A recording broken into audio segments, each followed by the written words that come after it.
hate wasting money in hotel rooms when I travel, so I always try to find a way to barter my skills. I find it's also a great way to get to know the local people.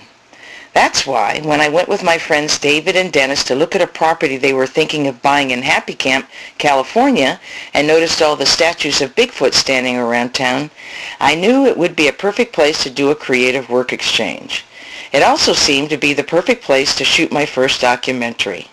The town had everything: spectacular natural beauty, 2 art centers, gold miners, the Karuk Indian tribe, Bigfoot, jade hunters, anarchists, and poverty.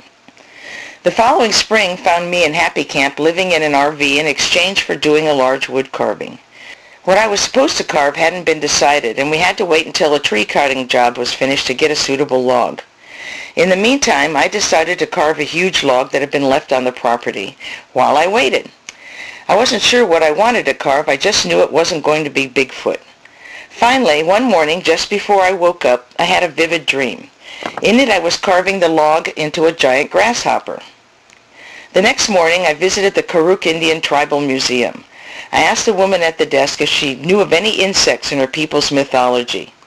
She went to a bookshelf and took down a book and handed it to me. It was called Land of the Grasshopper Song and had been written by 2 white women who had lived with the Karuk Indians near the turn of the century. That's how I ended up carving the grasshopper. Since I left, several people have called me to tell me that when they drove by, they had seen tourists standing next to it getting their pictures taken.